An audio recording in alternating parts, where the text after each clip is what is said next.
Sir నేను పౌరాల రమేష్ అండి, జిల్లా యువ అఖిల సమాఖ్య అధ్యక్షునండి. థ్యాంక్ యూ తమ్ముడు. సార్ తమ్ముడు మాట్లాడు. సో కాల్ కట్ అయినట్టుంది. కాపులు మనం ఇంతకుముందు అనుకున్నట్టుగా 25% ఉన్నారు ఏపీ పాపులేషన్లో 13 జిల్లాల్లో కలుపుకుని. దానిలో 90% మీరు ఇందాక చెప్పారు, 90% చిన్న చిన్న పనులు చేసుకుంటూ, కూలి పనులు చేసుకుంటూ, సరిగ్గా పిల్లలకి చదువు చెప్పించలేని పరిస్థితి, ఈ రకమైన పరిస్థితులు ఉన్నాయి. సో కాపు కార్పొరేషన్ తరఫున వీళ్ళ అభివృద్ధికి ఏం చేయబోతున్నారు? చంద్రబాబు నాయుడు గారు కాపు కార్పొరేషన్ ఏర్పాటు చేసిందే మరి మొట్టమొదట ఈ ఒక కుటుంబం పైకి రావాలంటే ఆ కుటుంబంలో ఉన్నటువంటి ఎడ్యుకేషన్ పరంగా ముందుకెళ్లాలన్నది ఆయన ఉద్దేశం. అందుకే మొదట ప్రాధాన్యత మాత్రం ఎడ్యుకేషన్కి ఇవ్వాలన్నది ఆయన యొక్క అభిలాష. ఆ రకంగా ఒక ఇంట్లో ఎడ్యుకేషన్ పరంగా ఆ కుటుంబంలో ఉన్నటువంటి కొంతమంది ఆ ఒకళ్ళిద్దరూ ముందుకు వస్తే పైకి వెళ్తే తప్పనిసరిగా వాళ్ళకి ఉపాధి అవకాశాలు ఉంటాయి. వాళ్ళు ఎక్కడైనా సరే బయటికి వెళ్ళి మరి ఎక్కువ ఆదాయం సంపాదించడానికి అవకాశం ఉంటుంది. కేవలం వ్యవసాయం మీదో ఇతర చిన్న చిన్న వ్యాపారాల మీద ఉంటే వాళ్ళు రోజు వాళ్ళ భుక్తికి పెట్టను కొట్ట పొయ్యిలో కొట్ట పెట్ట అన్నట్టు వాళ్ళు సంపాదించుకునేది మరి ఏమాత్రం కూడా నిలవలేక ఇబ్బంది పడతా ఉన్నారు. అదేవిధంగా మరి ఎప్పుడైతే ఎడ్యుకేషన్ పెరుగుతుందో అప్పుడు వాళ్ళకి ఉద్యోగాలు వస్తాయి. ఇక్కడే కాదు బయట కూడా మరి అతను ఫారిన్ కూడా వెళ్ళి ఉద్యోగాలు చేసుకునే అవకాశాలు ఉంటాయి. చంద్రబాబు నాయుడు గారు మరి ఎడ్యుకేషన్ మీద దృష్టి పెట్టడం మూలంగా గతంలో చూసాం, ఆయన ముఖ్యమంత్రిగా గతంలో ఉన్నప్పుడు మరి ఇక్కడికి ఎన్నో ఐటీ కంపెనీలు తీసుకొస్తాం కానీ ఇక్కడ ఇంజనీరింగ్ కాలేజీలు పెంచడం కానీ ఇలాంటి కార్యక్రమం మీద ఆయన ఎక్కువ దృష్టి పెట్టడం మూలంగా మరి ఎక్కడో ఉన్నటువంటి చిన్న చిన్న గ్రామాల్లో ఉండేటువంటి వాళ్ళందరూ కూడా ఈ రోజున ఇతర ప్రాంతాల్లో అమెరికా, యూకే, యుఎస్ఏ ఈ రకంగా అన్ని చోట్ల కూడా ఇతర దేశాల్లో మన వాళ్ళు మరి ఆంధ్రప్రదేశ్లో వాళ్ళే ఎక్కువగా ఉన్నారు. ఈ రకంగా వెళ్ళటానికి కారణం మరి అక్కడికి వెళ్ళి కొన్ని లక్షల రూపాయలు ఇక్కడ పంపడం మూలంగా మరి ఈ రకంగా మన ఆర్థిక వ్యవస్థ కూడా పెరుగుతుంది. అందుకే చంద్రబాబు నాయుడు గారి ఉద్దేశం ఏంటంటే ఎక్కువ విద్యాపరంగా అభివృద్ధి చేయాలన్నది ఆయన ఒక ఉద్దేశం. ఆ రకంగానే ఇంకా చిన్న చిన్న వ్యాపారాలు కూడా వాళ్ళతో పెట్టించి ఆర్థిక పరంగా ముందు కుటుంబాన్ని మరి ముందుకు తీసుకెళ్ళడానికి ఏ రకమైన చర్యలు తీసుకోవాలో అలాంటి చర్యలు తీసుకోవాలని ఆయన సూచిస్తూ ఉన్నారు. ఓకే, కాపు విద్యార్థులు టాలెంట్ ఉన్నా కూడా విద్యాపరంగా వెనకబడి ఉన్న పరిస్థితి ఉంది. ఒక ఇంటర్ గ్రాడ్యుయేషన్ అయిపోయిన తర్వాత పీజీ చేసినా కూడా సరైన రిజర్వేషన్ లేకపోవడం వల్ల మంచి పొజిషన్స్, మంచి పోస్టుల్లోకి వెళ్ళలేని పరిస్థితి, దీన పరిస్థితి ఇప్పుడు ఉంది. రమేష్ కాల్ చేశారు తిరుపతి నుంచి. రమేష్ గారు. సార్ నమస్తే సార్. సార్ నమస్కారం రమేష్ గారు. సార్ చాలా సంతోషంగా ఉంది మిమ్మల్ని నియమించినందుకు. కానీ మీకు ఇంత టాలెంట్ ఇంతమంది మాట్లాడుతున్నప్పుడు మీకు నిజంగా నివేదిక ఇవ్వడానికి మన కాపు వర్గాన్ని బీసీలో చేర్చడానికి 9 నెలల టైం పడుతుందంటారా? ఎన్నో సంవత్సరాల నుంచి ఎంతో మంది రాజకీయ నాయకులు చెప్తూనే ఉన్నారు, మాట్లాడుతూనే ఉన్నారు, ఎన్నో నివేదికలు వస్తూనే ఉన్నాయి. ఇంత తెలిసి కూడా ప్రభుత్వం దగ్గర ఉందని ఇలాంటి మేధావులు ఎంతో మంది చెప్తూనే ఉన్నారు. నివేదిక అంటుంది కరెక్ట్గా తెలుసు ఎంతమంది కాపు వర్గంలో ఎంతమంది ఉన్నారనేసి. అయినా కూడా మరీ 9 నెలలు పడుతుందంటే నమ్మడానికి ఇప్పుడు కూడా నమ్మాలా? చంద్రబాబు నాయుడు గారిని ఇప్పుడు నమ్మాలంటారా మీరు? అలా అని చెప్పి జగన్ సపోర్ట్ అని ఇంకా పొలిటికల్ గా కాదు, మన హక్కుల ప్రకారంగా అడిగితే మీరు 9 నెలల్లో మనకి నివేదిక రావడానికి. తమ్ముడు మంచి ప్రశ్న వేశావు. కాకపోతే ఒకటి మనం కూడా కొంచెం సానుకూలతో అనుకూలంగా కూడా వెళ్లాల్సిన పరిస్థితి ఉంది. ఎందుకంటే మనం గతంలో ప్రభుత్వాలు చూసాం.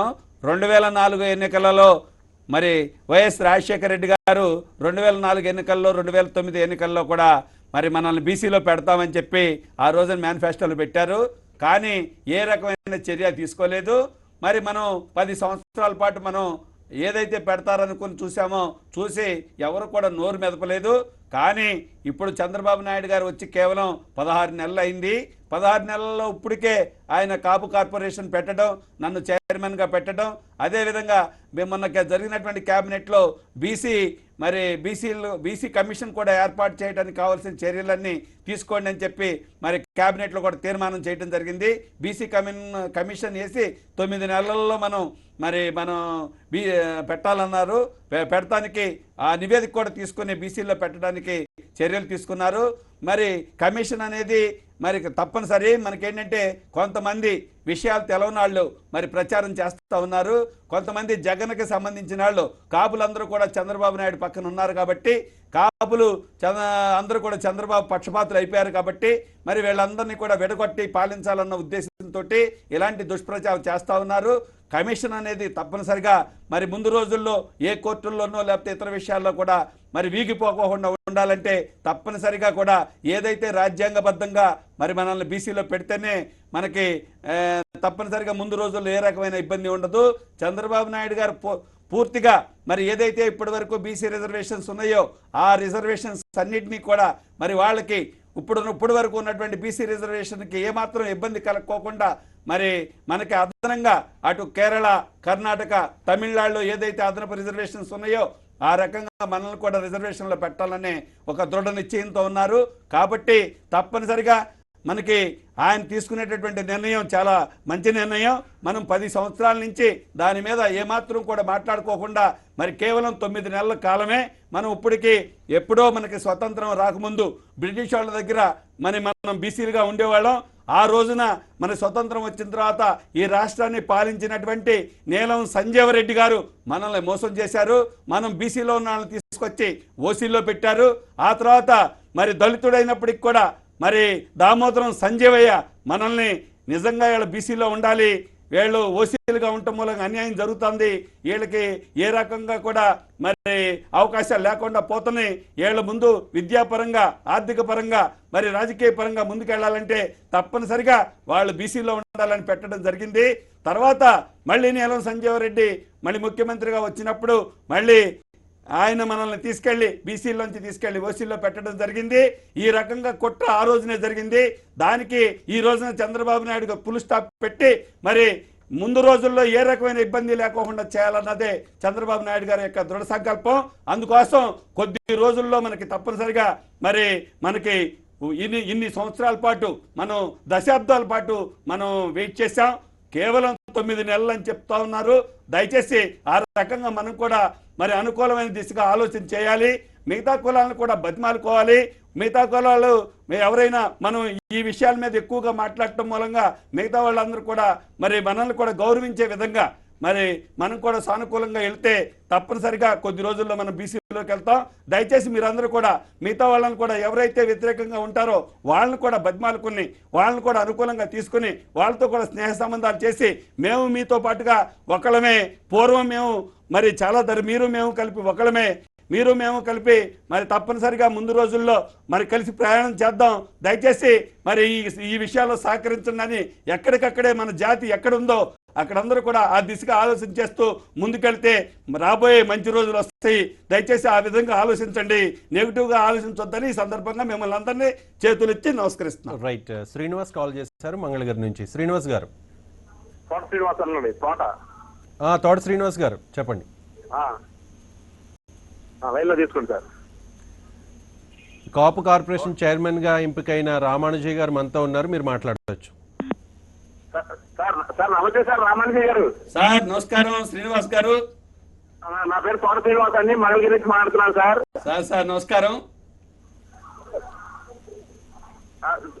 సార్. మీకు కాపు కార్పొరేషన్ చైర్మన్ ఇచ్చినందుకు మాకు చాలా చాలా సంతోషంగా ఉంది సార్. Thank you sir. యావత్ కాపు జాతి మీ మీద దృష్టి పెట్టుకుందని, అందరు ఆశలు మీ మీద ఉన్నాయి. Thank you sir. మీకు మాకు పరిచయం ఉంది సార్. మీరు మీ దగ్గర నుంచి చూస్తుంటామని మిమ్మల్ని. Thank you sir. మీ నిజాయితీ కాపు జాతికి బాగా ఉపయోగపడుతుందని చెప్పేసి ఆశిస్తున్నాం sir. Thank you sir. Sir త్వరలో మిమ్మల్ని కలుస్తాం సార్. రాష్ట్రం నుంచి మా రాష్ట్ర వ్యాప్తంగా మా పరిచయాలు దృష్టిలో పెట్టుకుని మాకు 1,000 ఫోన్లు వస్తుంది సార్. థ్యాంక్ యూ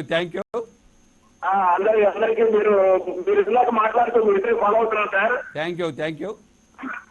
మా కాపులో చాలా కమిటీలు ఉన్నాయి సార్. అందరినీ కలుపుకుని అందరినీ ఒకే వేదిక తీసుకొచ్చి అందరితో మాట్లాడి ఈ కాపు జాతికి ఏ విధంగా మనం నిర్ణయాలు తీసుకుని ముందుగా పోతే ఈ కాపు జాతి అభివృద్ధి చెందుతూ ఆ దిశగా ప్రయత్నం చేయడం అనే మాట మాకు చాలా ఆనందాన్ని, ఉత్సాహాన్ని ఇచ్చింది sir. Thank you sir. Sir మీరు ఎంతో ఆరోగ్య ఐశ్వర్యాలతో ముందుకెళ్లి కాపు జాతిని ముందుకు నడిపిస్తారని చెప్పేసి మనస్ఫూర్తిగా కోరుకుంటూ సెలవు తీసుకుంటున్నాను సార్. Many thanks sir. మీ సలహాలు సూచనలు తీసుకుందాం సార్. తప్పనిసరిగా మీరు కూడా మీ గురించి మరి అందరికీ దగ్గరగా ఇప్పుడు టీవీలో వినేవాళ్ళందరికీ తెలుసు. మరి మొదటి నుంచి కూడా మీరు మన కాపు జాతి కోసం వాళ్ళందరూ కూడా పైకి రావాలనేటటువంటి మనస్తత్వం ఉన్నటువంటి మనుషులు మీరు. మరి ఈ సందర్భంగా మీరు ఇచ్చినటువంటి